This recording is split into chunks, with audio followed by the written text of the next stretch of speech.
To go, man. So, welcome, Chris Davis from the Ghost Inside. How are you tonight, my friend? I'm fantastic, man. How are you? I'm doing pretty good. Like I was saying before we came live, thank you very much for doing this. It's really cool of you, along with the show that's been announced. So, it's very much something to look forward to. And it's very cool that the timing happened to work out right. Yeah, well, first off, thank you for having me. I'm stoked to hang and chat. Thanks, man. But yeah, you've stopped by my stream a few times, Hmm. and I've known that we were working on how to make the show happen this year, and I Hmm. just couldn't talk about it yet. So when you asked me to come on, I was like, oh well, this is gonna be perfect timing. How could I say no to that? And it just makes sense. That's so awesome, man. I was so stoked to see that pop up on my Instagram. And I literally bought the tickets and then told my wife, and my wife was like, "I don't even care. I am so excited to go." So it's like something for her to look forward to as well because like we both miss shows, and with everything going on, it's sort of like it's the light at the end of the tunnel sort of thing. Yep. My wife, while she is very supportive of me doing the music thing, she's always been in my corner. Music isn't like her thing. Like Mhm. she enjoys going to shows with me because she's made friends with some of my friends now. Mhm. And even she's like, man, I just can't wait to like go to a show and just be face to face with people again. Like, guys like you and I who like live for this kind of stuff are Mhm. like really jonesing. It's bad when someone like my wife who's like, man, I could go with or without shows. Even she's like, yeah, it's time to go back to shows. That's like, it's getting bad. That's pretty awesome, man. So that's really cool that you got the support in home and in the band, you know what I mean? So that's always a really nice thing. And you're a dad now. Congratulations. So like lack of sleep on tour is now lack of sleep on baby duty. Yep, and I'll tell you what, I'm not that old. I'm only 31, but like I used to be able to stay up all night and Hmm. like only get an hour sleep and then do it all over again the next day. And my body is not cool with that anymore. It sucks, man. It's hard. Dude, you're 2 years younger than me, so don't feel bad. I'm in the same boat. Uh, The uh, warranty on my body ran out years ago. Dude, tell me about it. And I'm the youngest guy in the band too. So like those other guys, when they start having kids, they're in trouble. That's pretty awesome. So normally what I do when I have people come on, we just have a beverage, chit chat, and I want to know about the Chris Davis before Texas in July and before the Ghost Inside. I feel like not a lot of people get enough of that, and solely because not a lot of people understand that you don't just become a famous band overnight. That there's a local show community that people go to, and I feel like that's I don't know. You can tell me, but I don't feel like that's like something that you hear about anymore. That community based idea of it doesn't matter who's what or what's where. Everyone's there to have a good time. Everyone loves the music and everyone gets along. You know what I mean? You rarely have assholes at a show. So it's Right, kind of like it's a group of friends. You meet other friends. You kind of reconnect. You know what I mean? So you got the right. Tone Zone crew in the house. I see. What's up?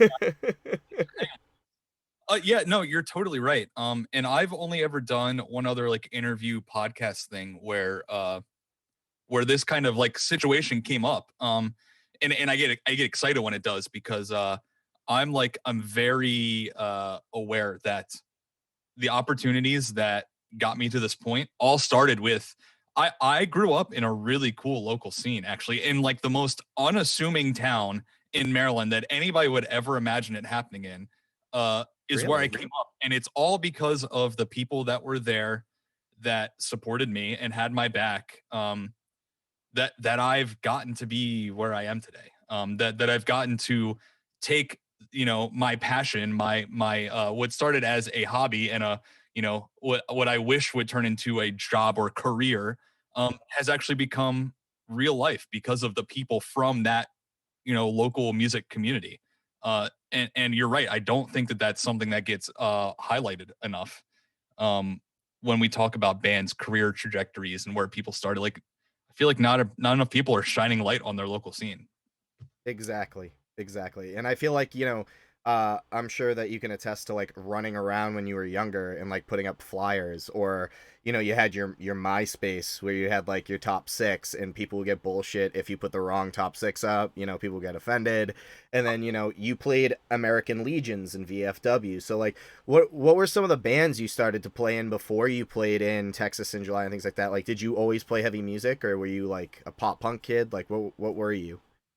Yeah, I started with heavy music. So, I mean, I was always passionate about music before I started playing. I mean, I should say that I've always played heavy music, but like I started out like Michael Jackson was my favorite when I was like really young. And then it was like the NSYNCs of the world, and like being completely honest. But then I remember discovering the Black Album, riding in my dad's car one day and being like, this is I'm wearing a Metallica shirt. I mean, they from that moment on, they became my favorite band.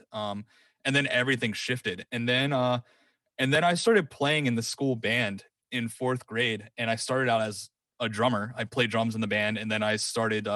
My someone got me. I think my mom got me a drum set for Christmas one year, and then it was Okay. just game over. It's just like I played drums all the time, and I ended up meeting a couple of older kids. They're like 2 or 3 years older than me, and they're still my best friends to this day. And they're the guys that introduced me to Killswitch Engage, As I Lay Dying, Slipknot, like all the bands that like shaped who I am musically. Like those are the guys that showed me all of that stuff when I was like, I don't know, like 10, 11 years old. And from there, my entire world flipped upside down. And that's all I've been really interested in doing ever since then. It's because of those two guys, like I said, who are still like my best friends to this day. They're basically my family. My family looks at them as like their sons, like and so like realistically, I owe basically everything to the two of them, to opening my eyes to like the fact that this world existed, because I don't know that I would have ever found this world of music without them. That's pretty incredible. So I had like the similar thing happen, is that like I grew up in one city, but I hung out in another city because in that city they had all these local bands, and everyone kept talking about shows and shows. And like, when you talk to someone who didn't maybe do the local scene, everyone says concert, and you're like, no, no, no, it's a show, it's a show, you know what I mean? And then like someone's like, you're playing at a YMCA, who the hell wants to play at a Y? But those are the things, and those are the memories that get you to the point that you're at today. So like, you started out with drums, so like what were you playing, like hardcore music, or were you playing like metal, or like sort of like Metallica style rock? It was some form of like the early 2000s metalcore ish stuff. So the Atreyus, the It Dies Today's, the who else were we like heavily drawing influence from? The Norma Jeans, like all those bands that were like really popping off and kind of changing what everything sounded like back then.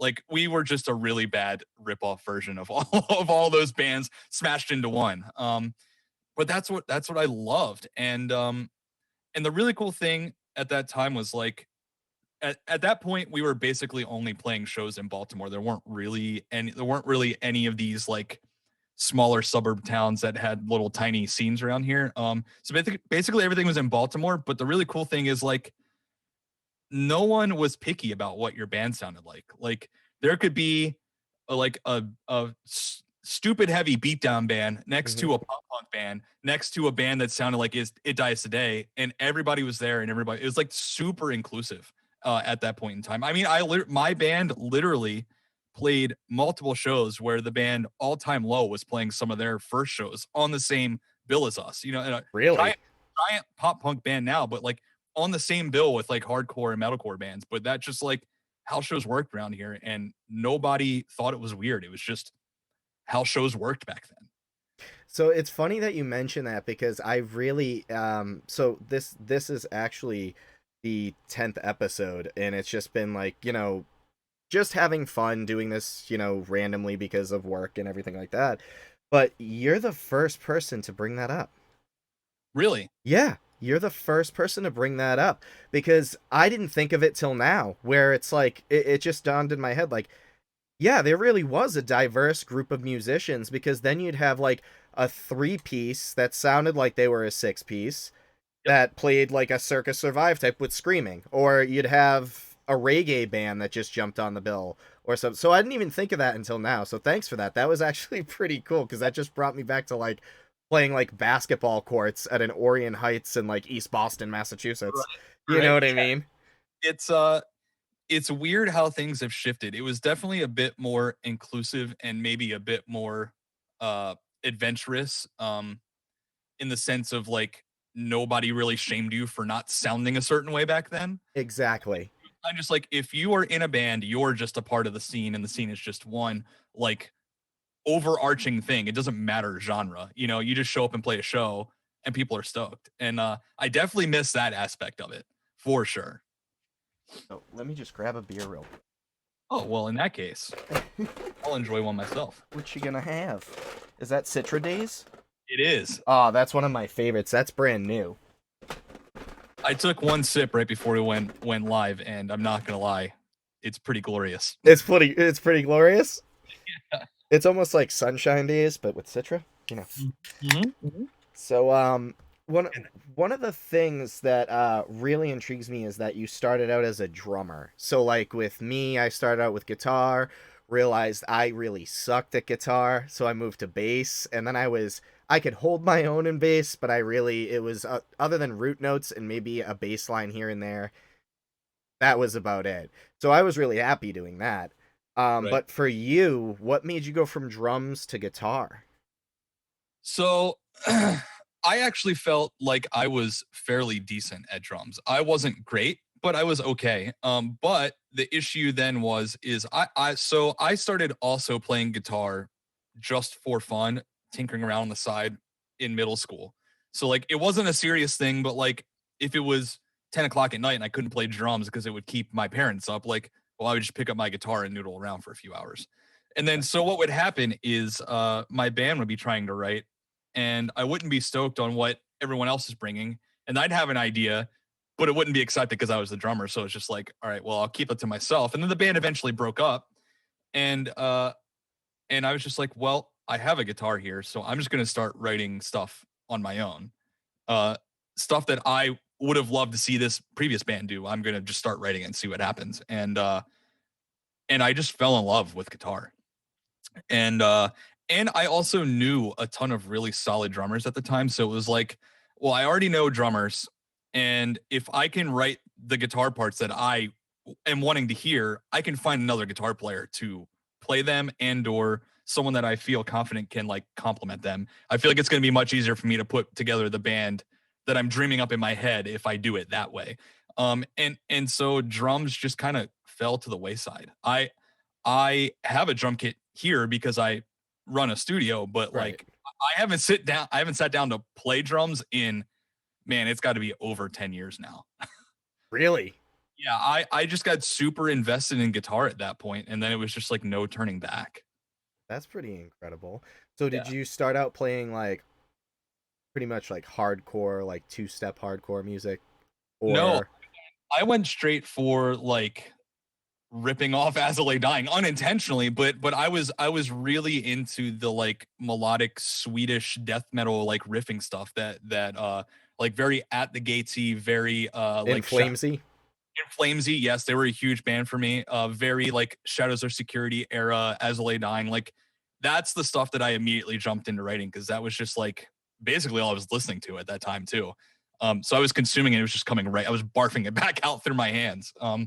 So I mean, there was definitely a little bit of the hardcore influence, just because, like I said, the music scene around me was just so like you were surrounded by every kind of music you could possibly think of. So it was making its way into the music, but I was basically just trying to do my version of In Flames, As I Lay Dying, you know, At the Gates, that kind of stuff. That's pretty awesome. So the funny part is, it's like our friend Mike was the one that really introduced us to heavy music, and it was Metallica, who he was like every time. So I had moved from like outside of Boston to further outside of Boston, and I had made friends with a dude that lived literally like right across the road from me, and we'd hang out all the time. So like when we had like he was like, "Oh, dude, sleep over. Like come sleep over." So we'd watch live shit, binge and purge. Dude. and stay up all night. And we would rewatch it after we already watched it and just start laughing, like, waitress, get me another beer. Like, Yep. and then we'd start talking like Hetfield around the house. So, like, it was just one of those things where, even though they're always kind of a concrete person that comes into everybody's background music, it's really funny to hear that Metallica is an influence for you, but your favorite was Michael Jackson. Yeah, I mean, now these days Metallica is my favorite, but prior to finding Metallica, like Michael Jackson was, I mean, admittedly, like I love heavy music, but I'm a sucker for hooks. And so like that's where Michael Jackson comes in. And then like I also like Breaking Benjamin is also one of my favorite bands of all time. It's like Really? yeah, my tastes as I've gotten older and also stopped worrying about what people thought about the music that I was into Mm-hmm. have become like it's a much wider array of stuff that I enjoy now. And yeah, I fucking love Breaking Benjamin. I love Justin Bieber.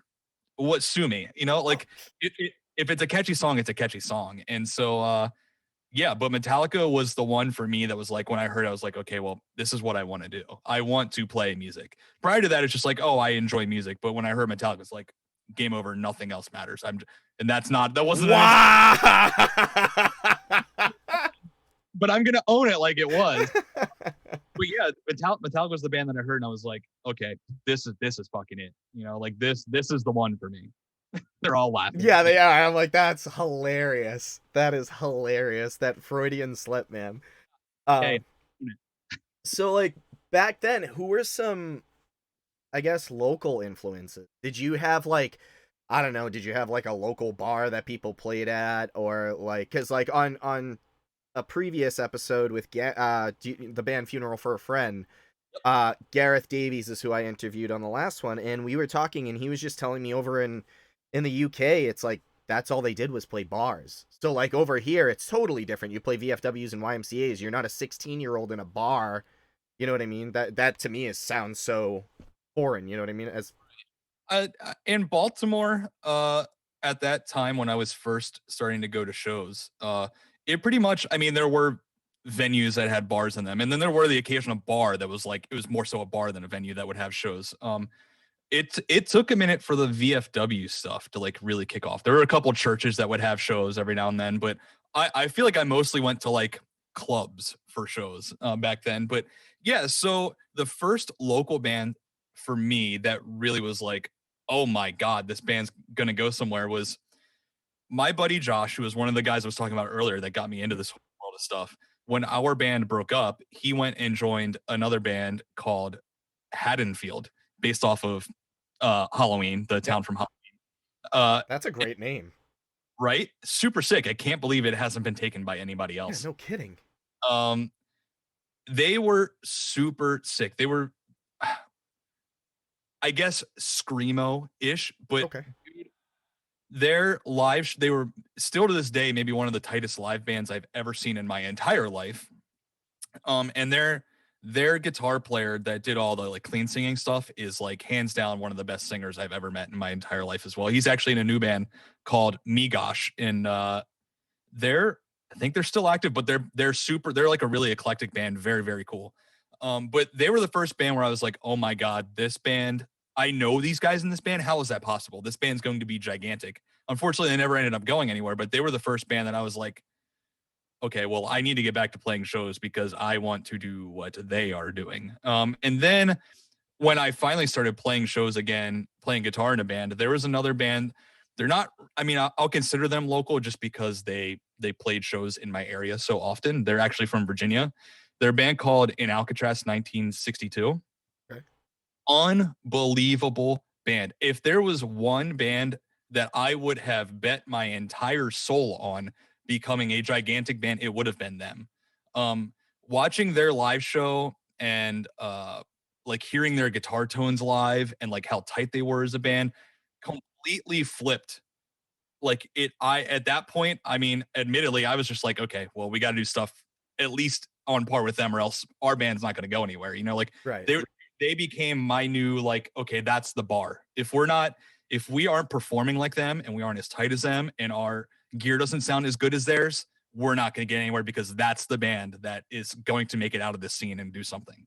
unfortunately, the band ended up falling apart. But they were the band that I was like, that's the one. They're going somewhere for sure.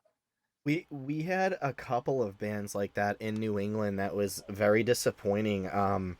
Uh, so the one that made it that sticks out was the Receiving End of Sirens, Yeah. which everybody knows. But there was a band that played with them a lot called the Thrift Syndicate, and Okay. they were so fucking talented. It was one of those things where you listen to them and you were like, how are you not on every radio station? How does everyone not know who you are? And then as soon as the Receiving End of Sirens was on Triple Crown, their first tour, they went to contact them and they weren't a band anymore.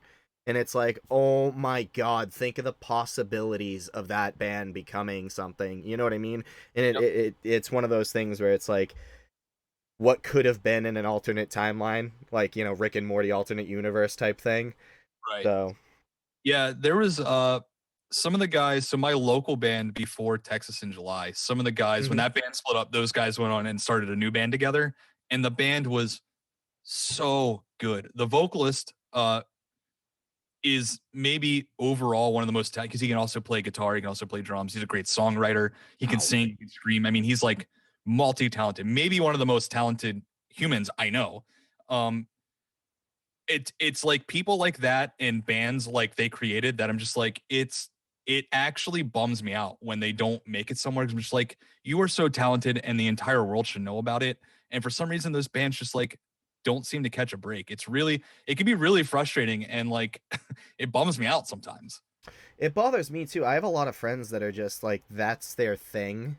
And I know that if they could somehow get into some band or something, that they would thrive and flourish because that's their thing.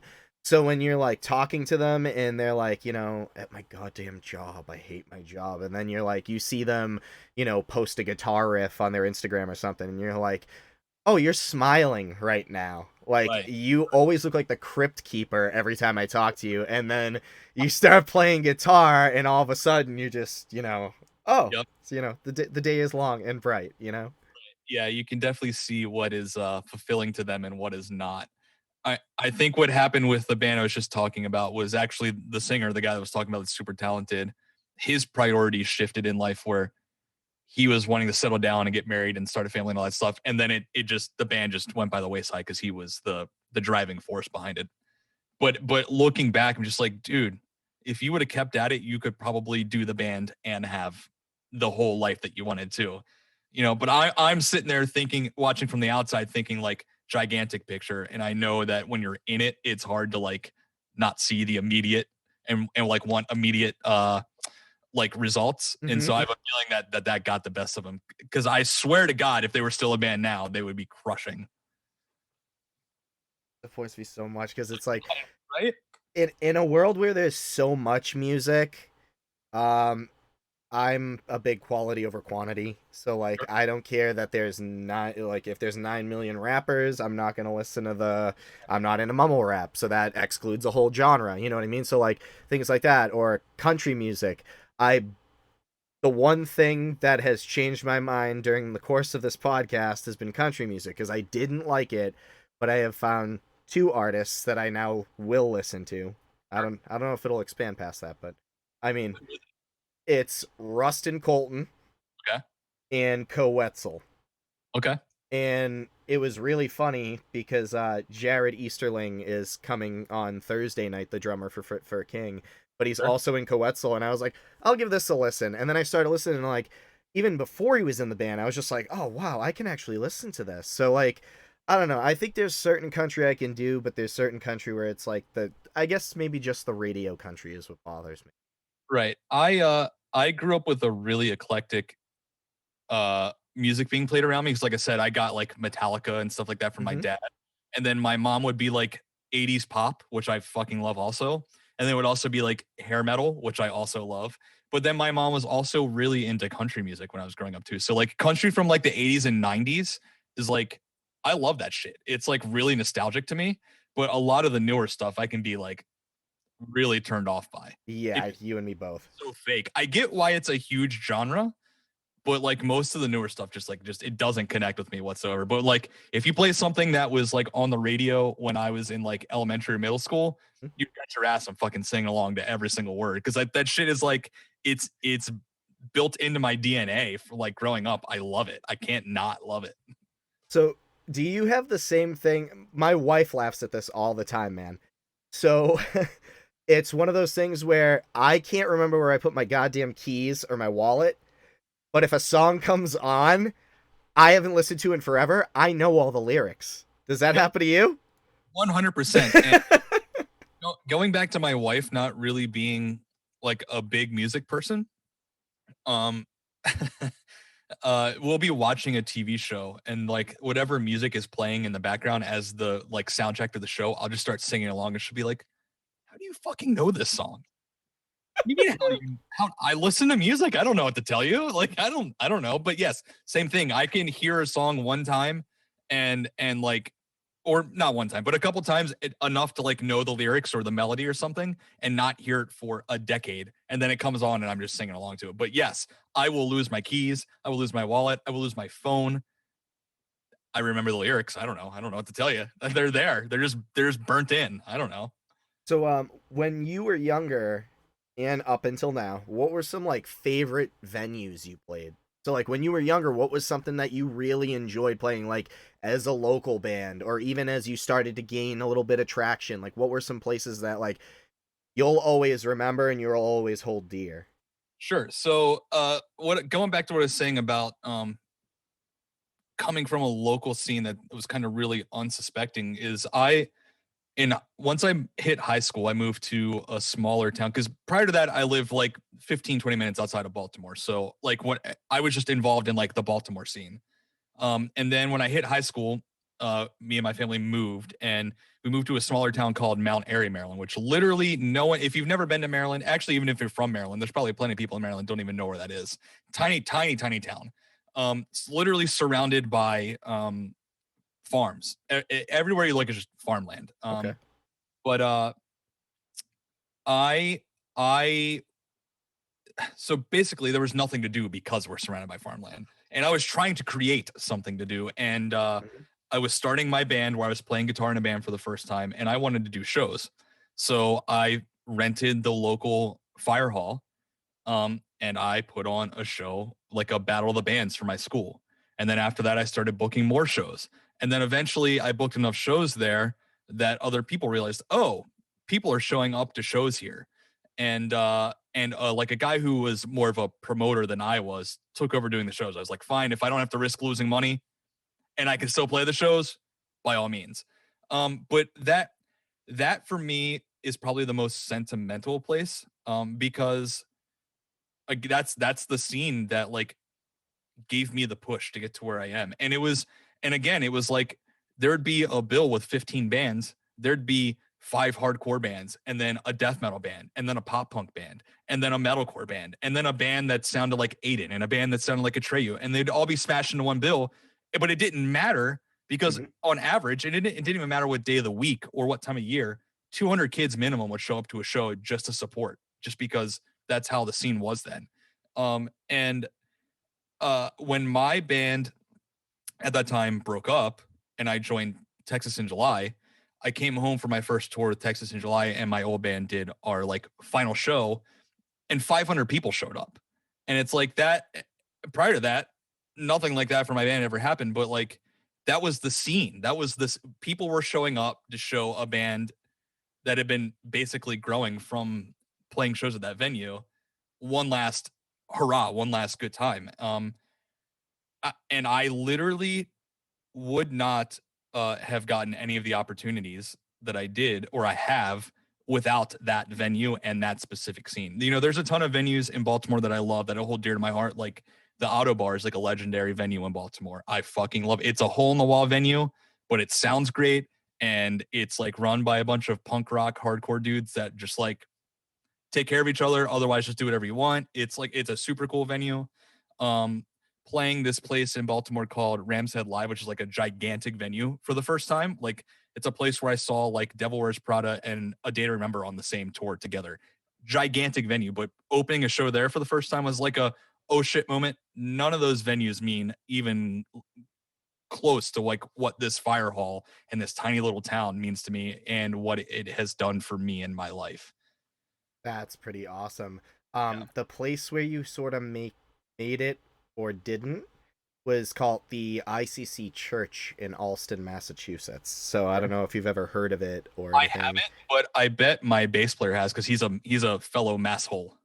Oh, there you go. So perfectly. So it was literally where you would see bands come to town that would blow August Burns Red and things like that. So Circa Survive. I mean, the Receiving in a Siren CD release show, Circa Survive opened for them. You know what I Holy mean? It was, yeah, man. So like literally Anthony Green hadn't been heard of since Seocean. So it was one of those weird things where it was like, oh, I wonder what this new project is. And then you listen to it and you're like, that is fucking not Seocean. That's something different that's coming to the local scene, you know what I mean? that's sick. Um but like for you, Texas in July, what was that sort of like when that started out? That was if you weren't in a metalcore band in 2008 and forward, I feel like that's when it kind of hit. So I played in a metalcore band in 2006 and it was too far ahead of its time. The only other band that was like that made it was Unearth. Sure. So, you know what I mean? So it's one of those crazy things. Yep. And I just had Ken on my stream the other night. Ken's become a good friend of mine. And Unearth was one of the bands for me when I was naming bands earlier where I was just like unintentionally ripping them off. Oncoming Storm was another one of those albums that like changed everything for me.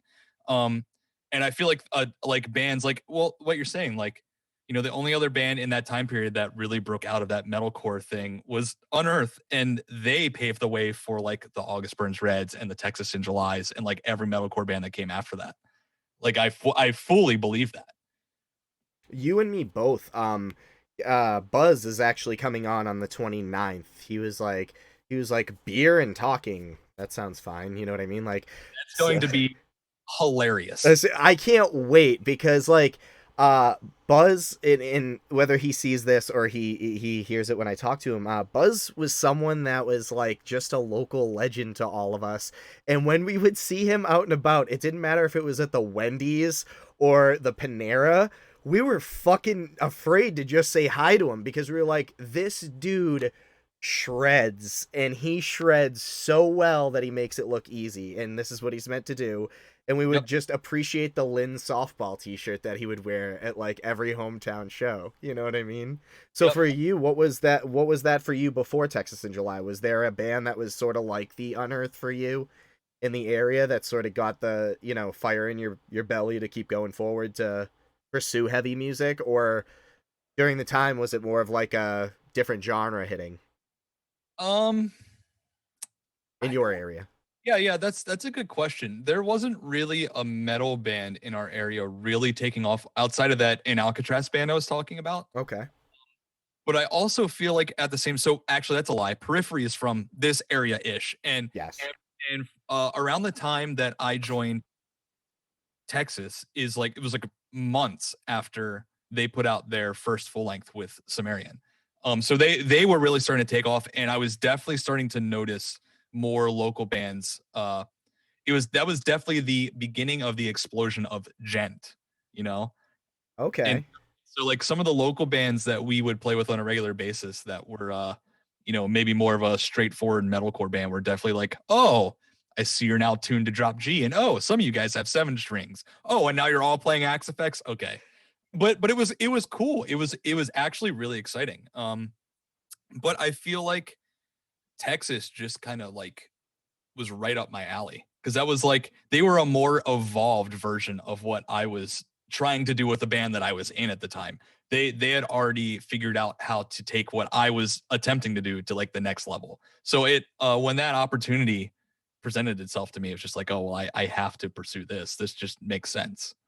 So playing with a drummer like that in Texas in July, did that make you a better guitar player? Because that's kind of what I've noticed that that's what happens a lot of times is that if the drummer is far ahead of everybody else in the band or is just they just know their shit. You know what I mean? It's sort of one of those things where everyone in the band sort of starts progressing a lot faster and all these ideas start coming up. You know what I mean? So was that Absolutely. Adam was also like the overarching creative force in the band mhm. with, like, even outside of just being like possibly the best drummer in the genre.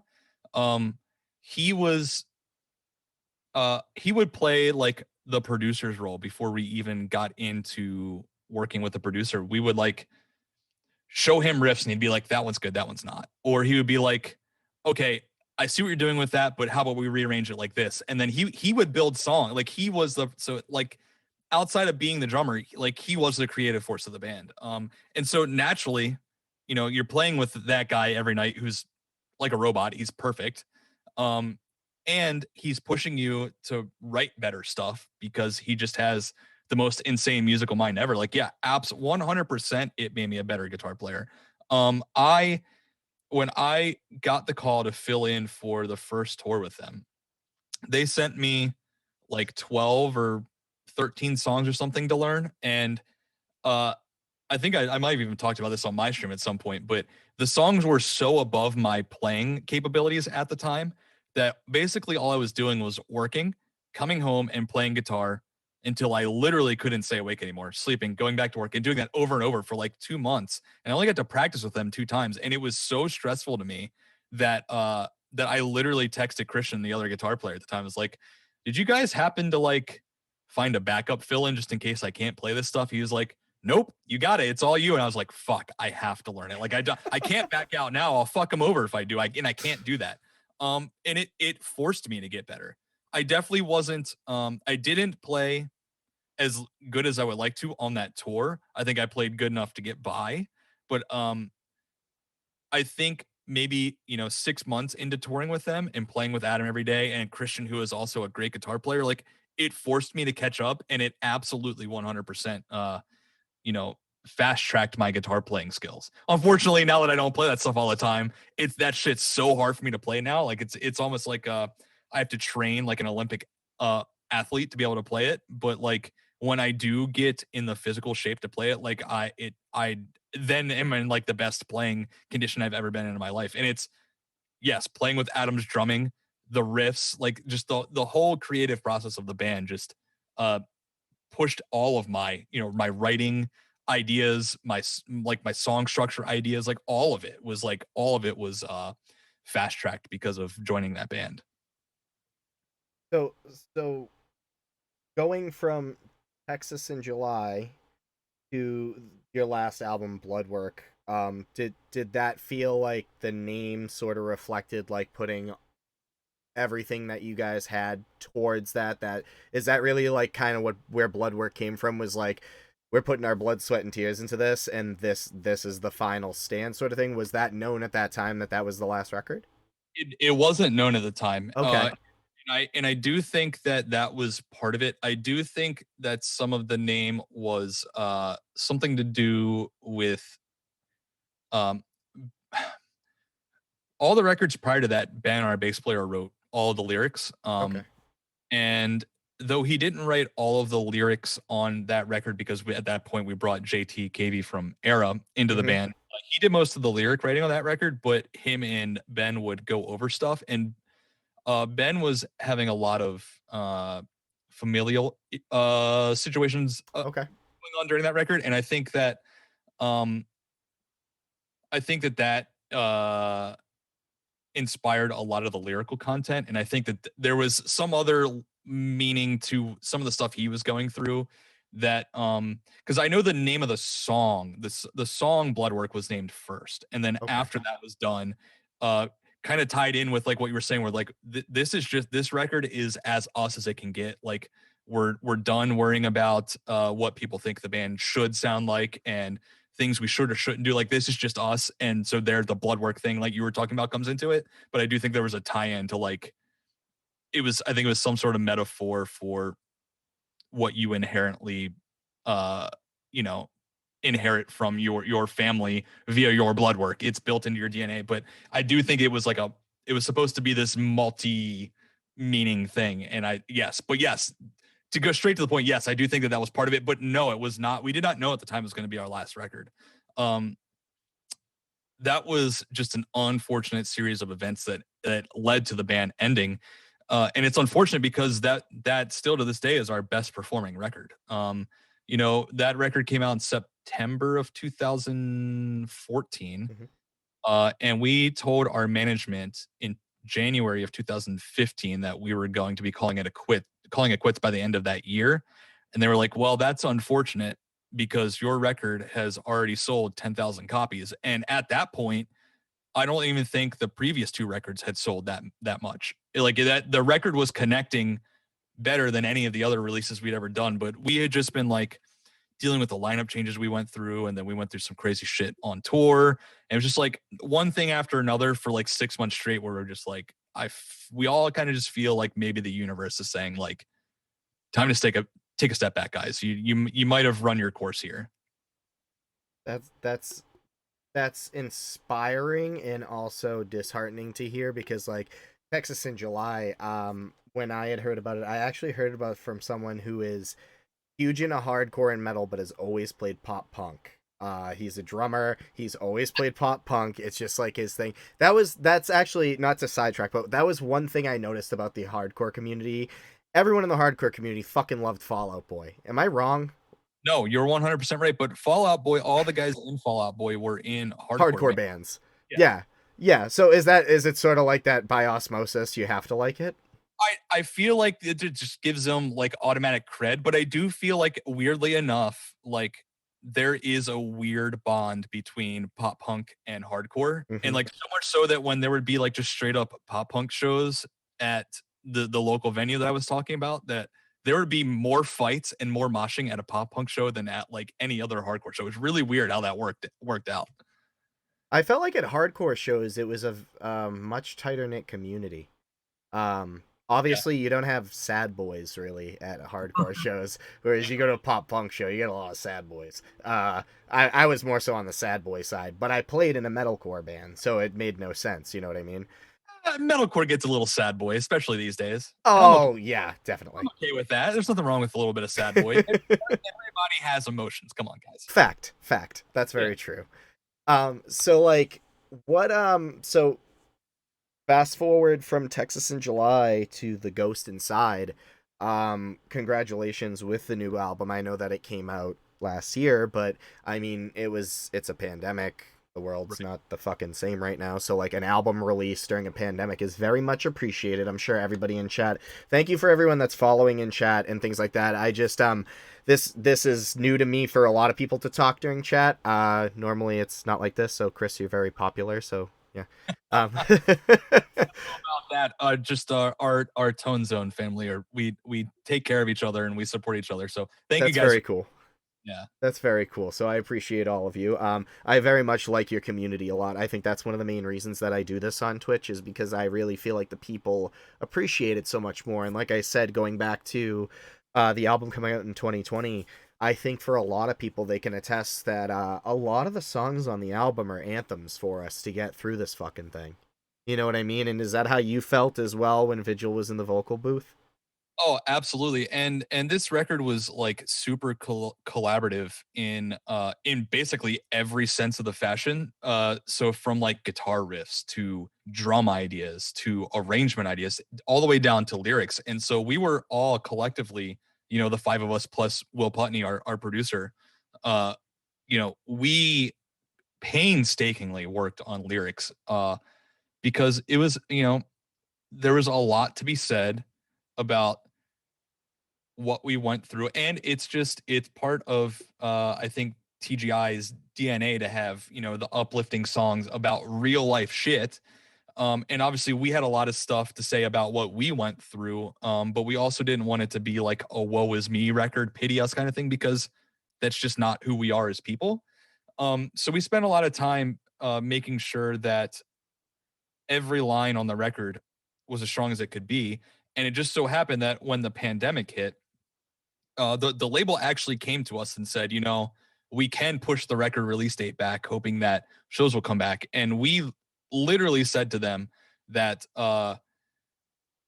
A, people are going to have a lot of time on their hands and need something to keep them busy. So let's give them, hopefully something that will help them get through this. And then B, we were like, obviously the lyrics are not about living through a pandemic, but we did feel like there was a lyrical content on here that could maybe help people push through. And,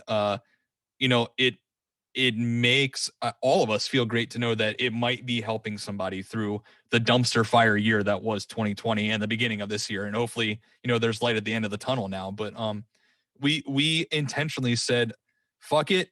We don't care if this helps or hurts the record. We do think it's important for it to be out in the world right now. And so we just decided to keep it on track and put it out last year. So, what did you feel a lot of pressure with this record because it was done in your studio? Did you feel like you had a responsibility to maybe, let's put it this way, I've known plenty of people that have produced their own record, and the amount, it's like that lack of baby sleep where they stay up and they keep checking shit and with a fine-tooth comb. So was that something that... Well, luckily we didn't do the actual record in my studio. We did that with Will, but we did do Okay. a lot of the writing and pre-production in my studio. Okay. And yes, I did that then, which is why I will never fully produce one of our records. I like us getting to a point and then handing it to someone else and saying, you be the fresh out of ears on this, and then you be the quality control guy that says, okay, that's good, that's not. Because we wrote 3 songs for the record actually prior to the accident. 2 of them ended up making the record. But we got together almost a year post accident, just to hang out, all 10 of us, band and crew. And we re-recorded one of those songs because we were going to release it. Just as like a thank you to everybody for supporting us. Here is a new song, and to hold you over until hopefully we can do something again in the future. And that was, I was fully tracking and producing that, and we were sending to somebody else to mix it. And it drove me fucking crazy trying to be that guy that can like detach myself enough from the project, but also still stay invested. And from that point, I was like, yeah, I'll just I never want to produce my own band. So like me and Andrew, our drummer, we took the reins of producer and engineer for pre-production and writing. But then when we had the majority of the record done, we were like, all right, Will, this is you now. All we're here is for the creative side of things. You have to be quality control now, please. Because I would have done exactly what you were saying. I would have spent too much time combing through stuff unnecessarily, and it probably would have worked against us. Where you re-record tracks, or you're like, I can play that better, and then you plug in, and then you're like, okay, no, I want to change it now. So it's like, it kind of is nice when artists separate themselves from the whole thing. I feel like there's very few artists that are on that level where it's like, it's almost like they have 2 personalities, one of them that can step outside and all of a sudden they're an outside pair of eyes, but they're also the inside person. Whereas like I like when it's the creative people handed off to that producer, because that producer is really, that's their job, man. It's like, this is what they thrive in. And we have a friend that's up in Maine at Halo Studios that's very popular up there, and Lamb of God just did their record up there. So someone that grew up in our local scene, who is a very great person, he's a nice guy, goes up and works. He lived in Maine to begin with, but now he works at Halo Studios, and you're like, dude, you recorded Lamb of God. Like, that's crazy. Yeah, do you know what I mean? Like, it's crazy. Almost every episode that I've done so far is like that 7 Degrees to Kevin Bacon game. Right. Do you know what I mean? So, like, you mentioned All Time Low. That blows my fucking mind that was someone that was in your local scene that blew up and got to the level that they're at now, where people were like, they're the new Blink-182. You want to know what's crazy is you brought up Fall Out Boy. Mm-hmm. I played shows with All Time Low so early on in their career that I watched them cover Sugar We're Going Down like 100 times. No. Dead serious. Really? I literally watched them open multiple shows covering that song. Yes. That blows my mind, man. Now they're like, an arena act on their own, but they started out by just covering Fall Out Boy. It's nuts. Blows my mind, man. So Over this whole shit show of a year, what's something that you've kind of focused on? But besides being a dad, obviously, what's something that you've focused on musically or artistically to just get you through everyday life? I mean, everyone has a different job, and when it comes to artists, that's the main focus of the show. So, main focus of the show is focus on you guys because you guys have all helped us out through this pandemic. Um, we all appreciate it. Twitch has been a very big reliever for everybody to find a community because you can't go hang out in person in some places and you can in others. So like for you, what is that? Uh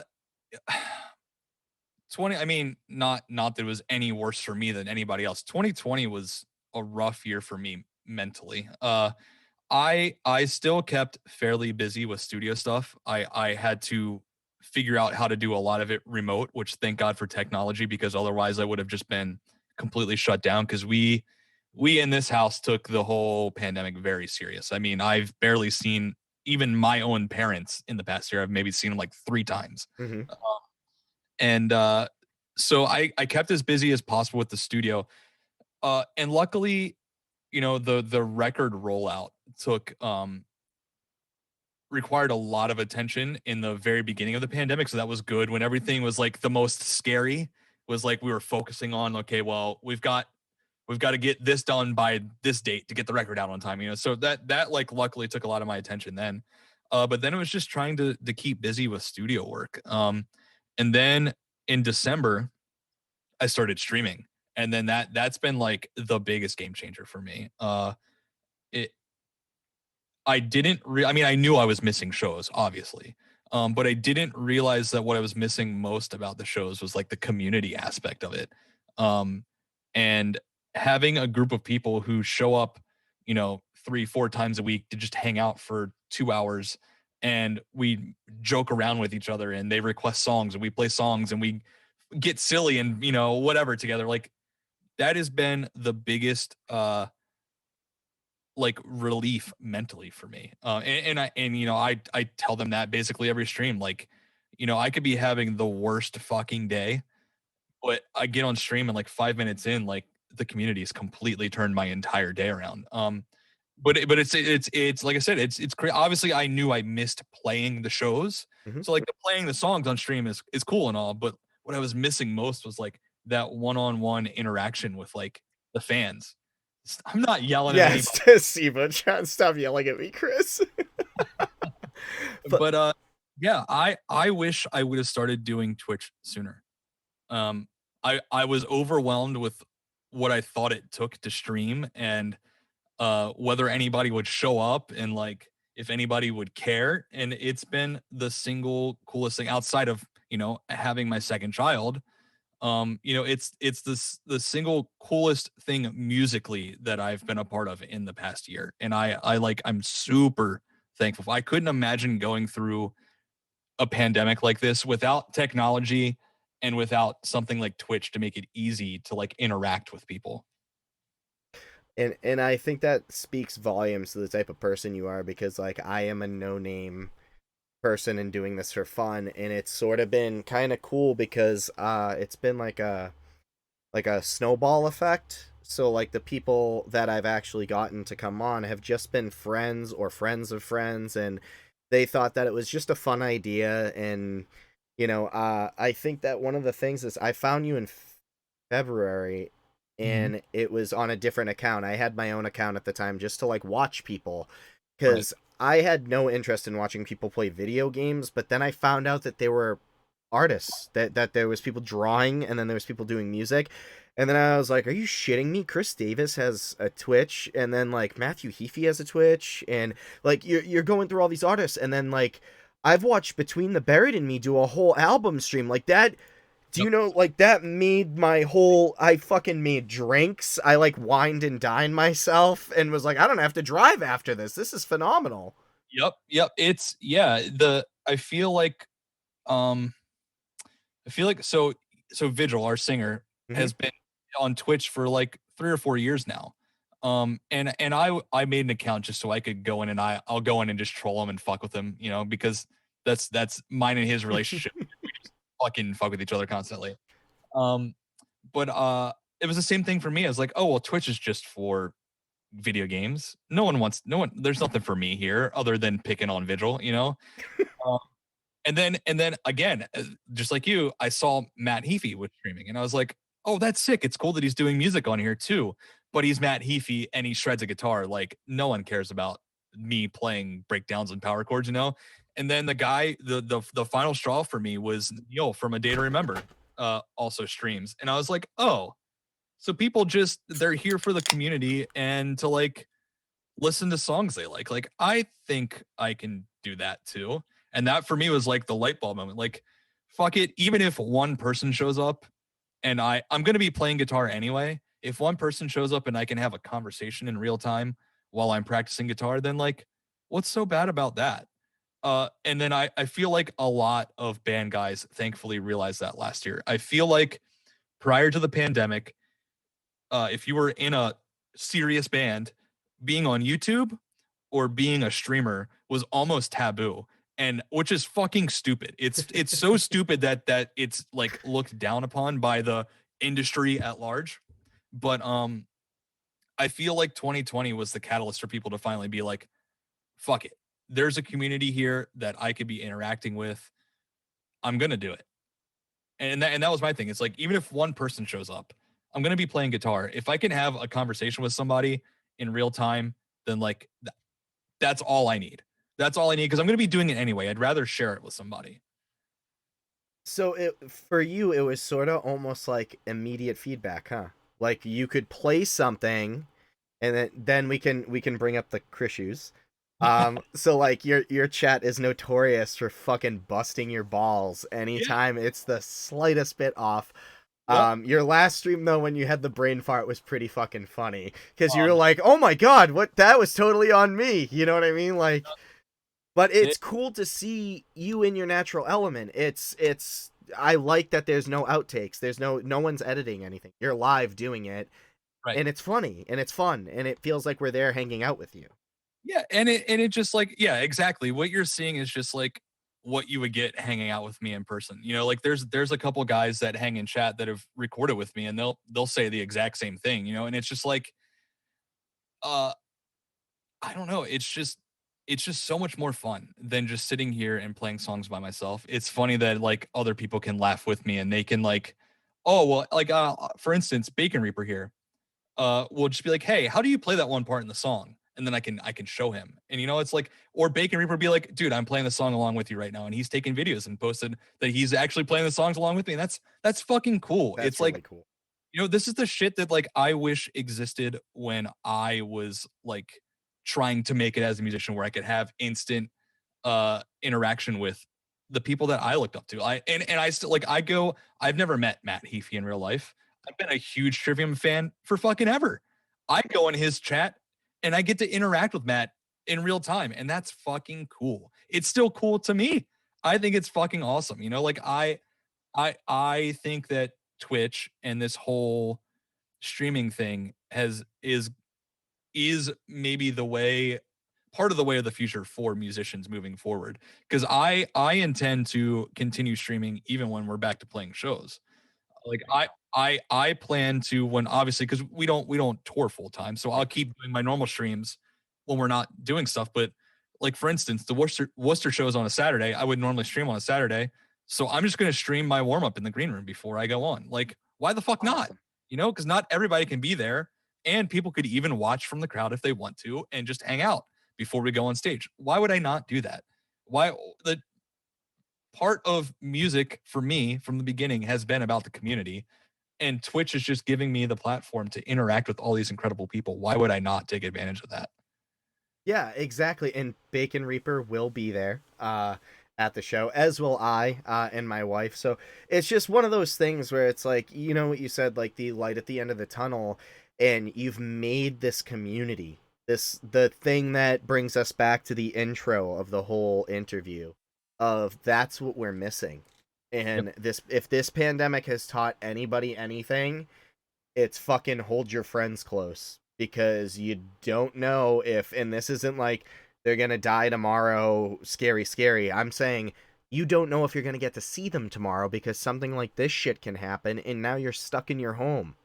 and Yep. now you have to hang out via Zoom, and you have to hang, you know what I mean? So like, I think as people we take things for granted, and this has opened our eyes to it, but I feel like maybe it'll help all of us appreciate each other a little bit more at the end of the day.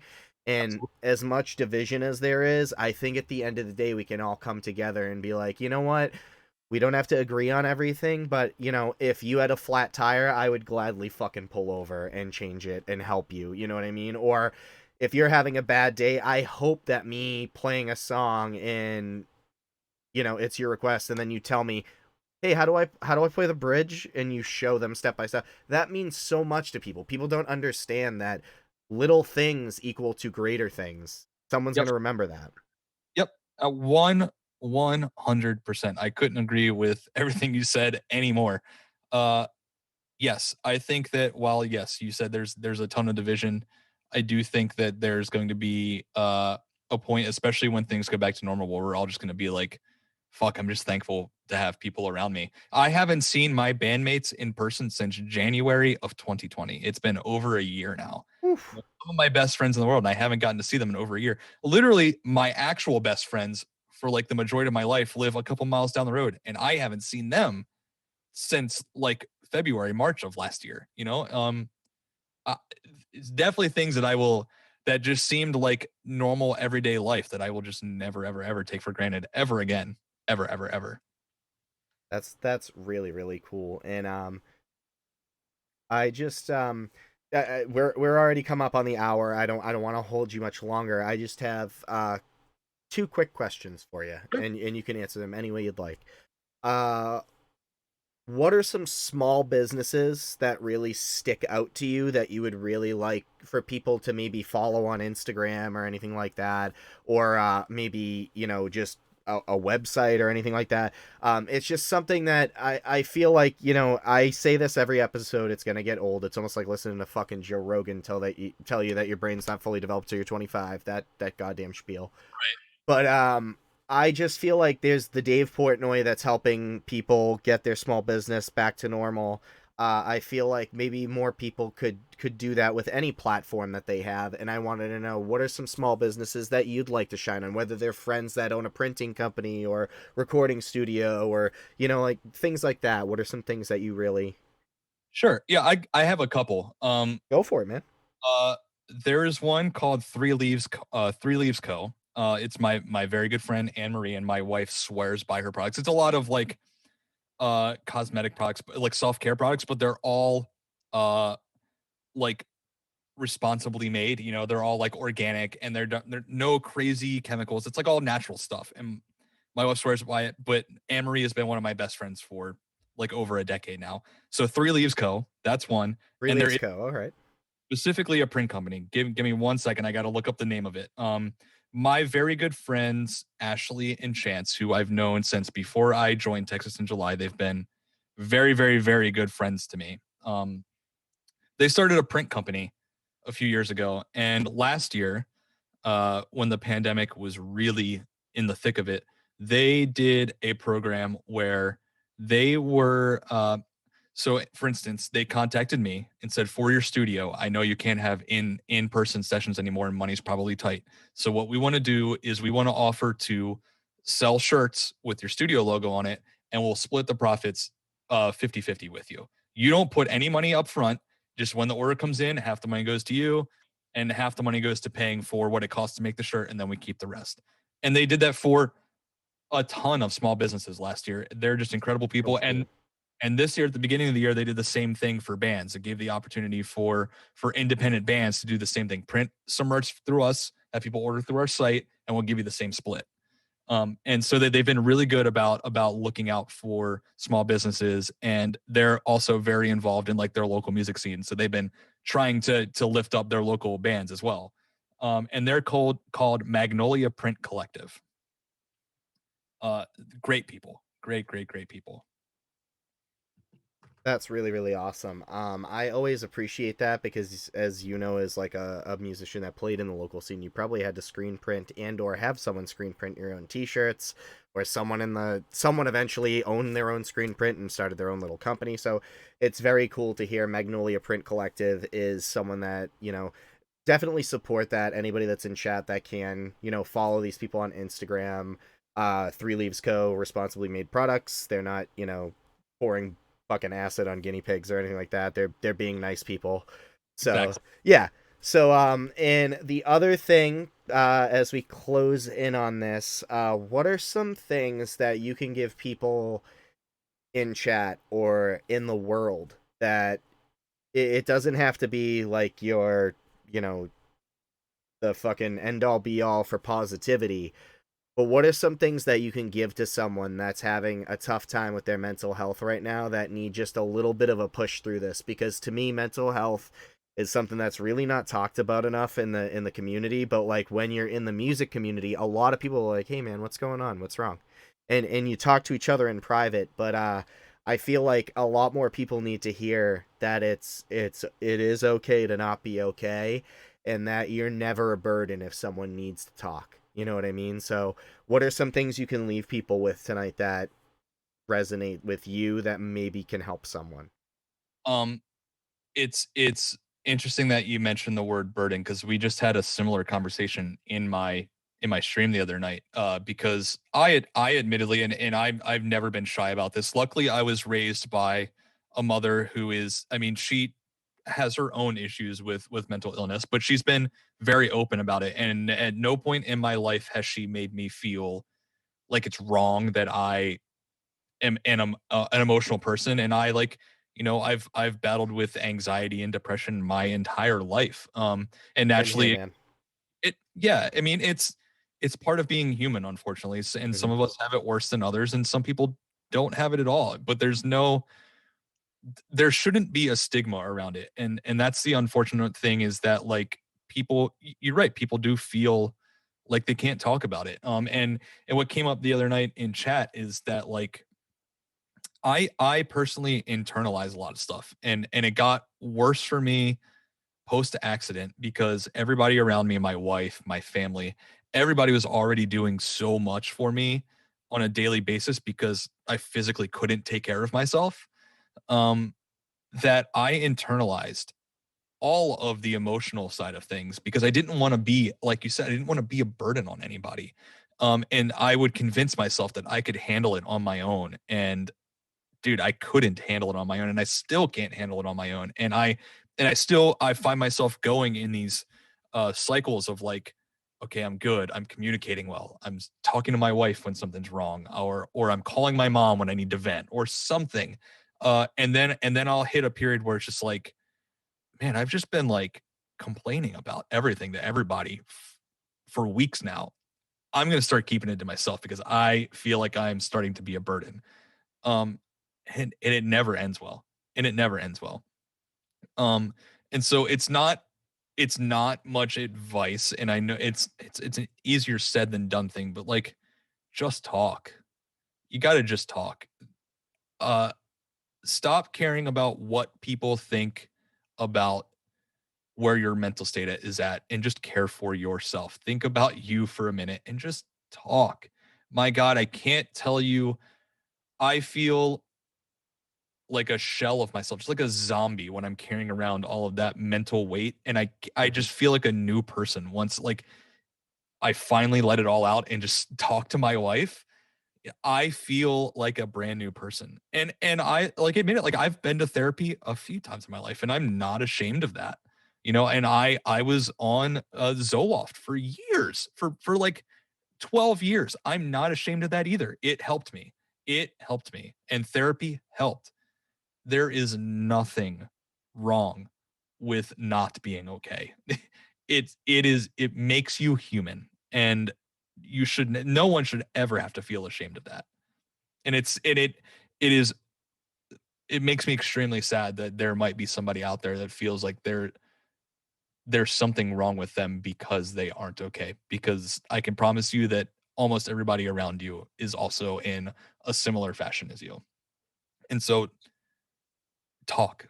Just talk to somebody. If you and I've extended this to everybody, literally everybody in our community. And if anybody on here happens to hear it, if you need somebody to talk to and you don't know who to talk to, I will be that person. Fuck yeah. Because people just need to know that there is somebody to talk to. and I can promise you I will be a non-judgmental person that you can just vent to and talk to, because I know that I've needed that plenty of times in my life and not always known where to turn. I don't want anybody to ever feel that way, and I feel like most people from my, stream community would say the same thing. Just find somebody to talk to, and if you don't know who to talk to, you can come talk to me. That's really fucking awesome, Chris. And that speaks volumes about the person you are. And everybody that's been in chat and everything like that, know that whether you're in Chris's Twitch stream or you're in this Twitch stream for an interview, everybody should know that you can feel free to say whatever you need to here. You can whisper anybody here. Chris, you could whisper me. I'm a nobody, but like, I want to stress to all of you that this means the world to me, that Chris is open and honest with this. I'm open and honest with this. Life's hard. You don't have to fucking face it alone. So just, listen to Chris. You don't have to listen to me. You can listen to me. Just know that no one's alone. There's always going to be someone that will lend an ear. Okay. And I just on a happy note, as we go forward, everybody that's here in the community, everybody that's here in chat, everybody that's going to listen to this in the future, the fact that we're at the light at the end of the tunnel for this show coming up August 28th, it's on every fucking calendar in my house. It's on my phone.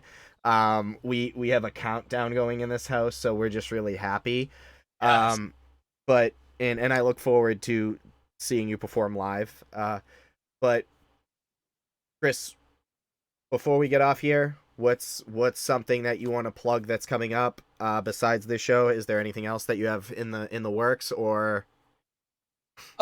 Not really. I'll just go ahead and plug my stream because I Yeah, think man.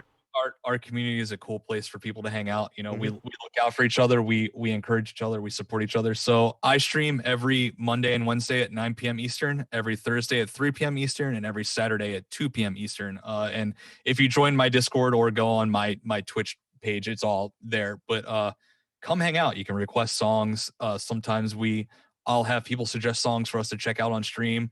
I'm trying to get into a schedule of like having a specific day where we check out specifically unsigned bands, because it's like I may not have a huge platform, but even if it gives, you know, 5 more eyes to a band's, music video that might not have seen it before, like I want to give bands an opportunity to get their stuff out there. So I'm trying to get that. I'm trying to have like weekly guests on. So like I said, I think it was last week. Last week we had the YouTuber Fluff on. Before that we had Ken Susi from Unearth. And this Thursday we have Cody from Wage War on. So like I'm trying to have guests on Nice. every week so that the chat can ask questions and we can just, have time to hang out with some of my friends that I haven't gotten to see in a long time, and chat can get to know them at the same time. So I trying to make it a cool, fun, interactive place where we all take care of each other and we all look out for each other. And yeah, come hang out with us. Awesome, man. So, again, thank you everyone that tuned in tonight. It was really cool learning about, the start of you up until now with the Ghost Inside. A band that like means a lot to me and my friends, and it was really cool to hang out with your friends that are part of this community. So, thank you very much for that. Thank you for doing this. It really means a lot to me from the bottom of my heart. And I really look forward to seeing you in August. And as soon as we're off the stream, I just need to talk to you for 2 seconds, okay? So Absolutely. thank you everyone tonight. Have a great night. And Chris, thank you. My pleasure, man. Thank you.